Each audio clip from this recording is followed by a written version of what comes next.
Hello, it's Anya Divine here.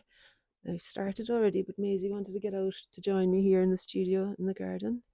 So I probably won't post the first part because it was only making a few marks really.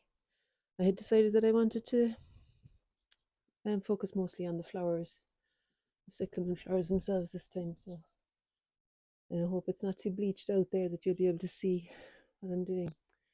So I had started with magenta and felt that it needed something else, and so I put some naphthol red. I've got Liquitex from my friend Susan here, and some colours that I hadn't ever used myself. This is called naphthol red light, and I think mixed in with the magenta, which is also, where's the magenta gone? Anyway, it doesn't matter. It's called magenta. Mixed in with the magenta, I think it reads more as the colour I'm after here. So I'm just finding the position of the cyclamen flowers best I can in relation to each other for a start.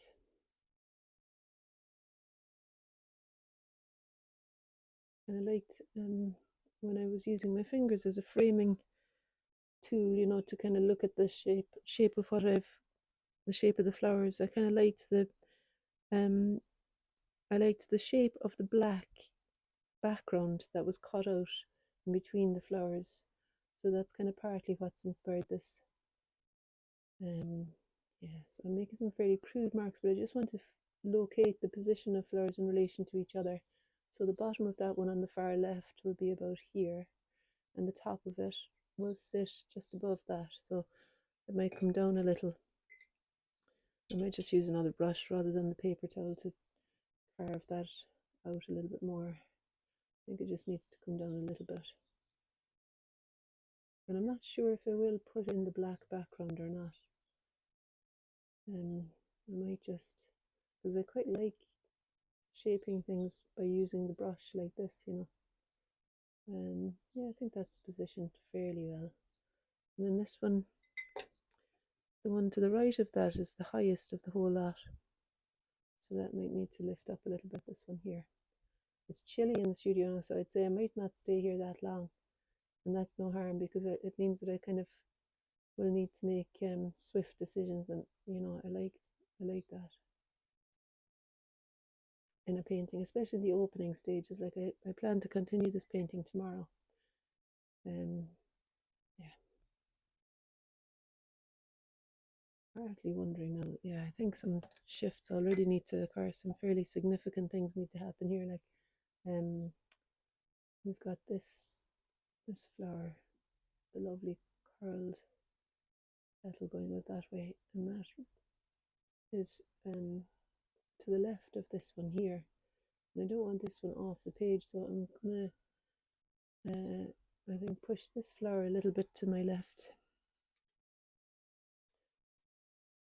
And I'll just use the paper towel to chisel that out a bit more clearly. Yeah, and then I'll direct that drip over here. What was Maisie doing? Oh, anyway, at least she's not barking loudly at the neighbour's dog. And go back and pick up some more of the combination of naphthol red and magenta that I'm using here. Okay, kind of like the feeling of it so far. Like, sometimes I like a painting early on, and then if I had the courage, sometimes I think I might leave it at that. Now this one needs to come over a little bit further. Now here's Maisie. This one needs to come over a bit further because there's more space between those two from where I'm still sitting. I suppose the thing with the flowers is that tomorrow they may not be in exactly the same position as they are today. Like a live sitter, you need to accommodate for the aliveness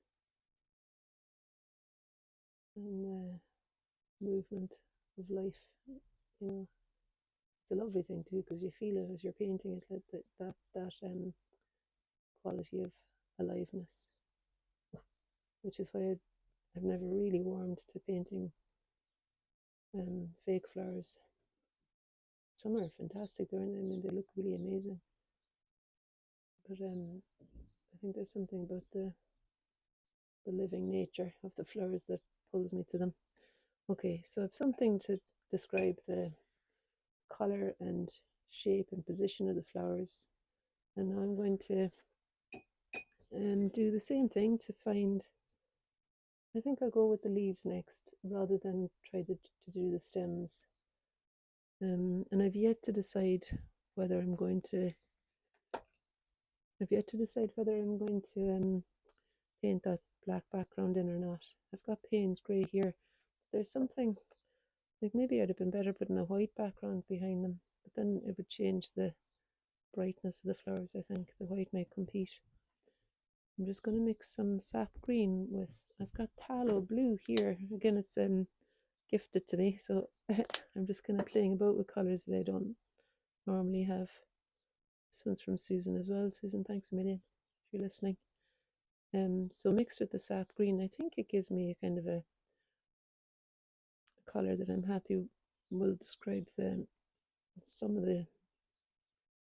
these cyclamen leaves anyway. Let's see. So it's not too bad. I think it's, yeah, let's just do, just like with the flowers I did earlier, was just to kind of place things in without having to have exactly the shade of each one sorted, you know, but just to find the position of them first. So I've half closed my eyes and looking at the shape of the space between these leaves and between the leaves and the flowers above them, looking at the volume of the leaf in relation to the volume of the flower. There's a few overlapping each other here, and yeah, there's one behind there that's maybe got a bit of light in it, which I can establish later, and then this one here again is quite bright, coming to meet that cyclamen that's shooting its petal off to the right. I'll put a bit of the naphthol red in, I think, because it looks to me like that might dull down the screen. You know, red and green are opposites on the colour wheel, and so they cancel each other out when they're mixed together, or they can heighten and excite each other if they're sitting beside each other. So let's see now. Yeah, I just wanted to dull down this one because it's quite dark here. And there's some more kind of slightly nondescript areas of green. Oh, jeekers. That are the same kind of shade. Okay. And in a way, I kind of feel like, well, there's another little bit of that there too. In a way, I feel like this colour is similar enough to the stems that if I were to put just a bit more red into it, that I might have a colour. Or maybe I'll put a touch of yellow ochre in as well, actually, to describe the stems. And you might say this looks all a bit uniform here now, but maybe I can dissipate the end of it because it's actually blending into the black background. So and it may be that the black background ends up being one of those things that I do introduce. Now here again, another one from Susan, yellow ochre. Got all these different I've got all these different packagings for the paint. It's good quality stuff though. And it's exciting to have to be trying different ones. And okay, so I've mixed the red and yellow ochre together, and there was still a little bit of green on the brush, which has helped to dull the colour a little bit, so that I think it will read well as the colour of the stem that I'm seeing here, something like that. And it comes down to bisect leaf down there. Gosh, I can see my breath. And there's a much brighter one here, which I think I'll just print so that it makes it lighter. I want to let it be indicated, but it's a bright one, and so is this one here. So again, I maybe just print off the pigment from it so it's not quite as dominant. And then there's a dark one underneath that leaf, and it comes out again below this leaf. And there's a few more dark ones that are hidden like umbrella. I was going to say stems, like umbrella handles, sitting under the leaves. That they're dark. And this one here is a dark one. And then these over here, dark underneath and kind of bright above.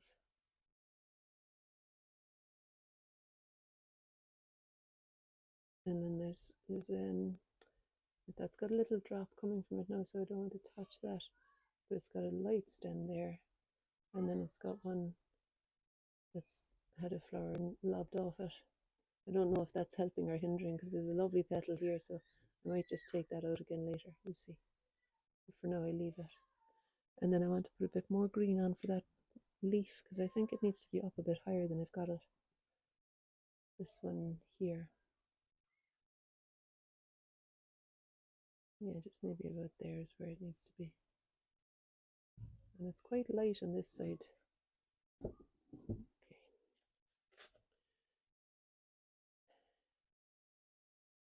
And there we are. I think this is a stage now where I might leave it, because I think when I come back into like the next thing I might do if I was to stay at it would be to put in the black, and I'm not positive about that yet, so I'd like to sleep on it and decide whether or not I want to have the black background behind it. And just before I go, I want to clean up that stem. It's annoying me a little bit, this one here, because I feel like one thing about the cyclamen is that they've got very direct shooting stems, and this one is a little bit it was a little bit kind of impressionistic. And of course in here there is some light as well in this one. Maybe you can bring some brightness into it too. Still keeping the outline of the stem, hopefully. Yeah, so everything's quite wet at the moment now as well. So I think what I'll do is I'll let it to dry, come back either later today or tomorrow. I mean, maybe I could do a session later today. That would be quite good, wouldn't it? I want to get into the routine of doing more than one painting slot in a day, because it's often quite a quick thing, because I need to take Maisie out, and I also cajole myself into working by saying I'll just be there for half an hour or whatever it is. And that's, if I had set myself up to paint for the day, to finish a painting in a day or whatever it is, that would kind of frighten me. And it's somehow, everybody knows their own, well, I'm learning my own kind of Bibles and the things that inspire me and the things that arrest my creative flow in anything where I feel kind of hemmed in. I think like structure is helpful, and the decisions around timing and what you're going to do and everything being sorted can be a very helpful thing. But then I want freedom, and I don't want, so I kind of have to, definitely freedom is one of my values, and so that would be important to honor that, or I just have to kind of work around never feeling like I'm tied down to doing something, because if I feel like I'm tied down to doing something, that takes all the joy out of it, and I might as well not do anything. But fuck it, it's a thin line. I'm still learning about it, like as I say.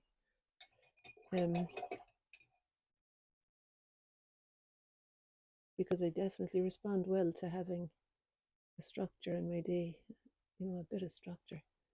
But then if there's too much, I rebel against it. And if it's stuff I don't enjoy doing,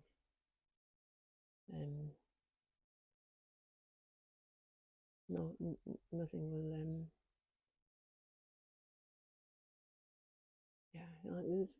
yeah, I'll get back when I know for sure what I want to say about all of that.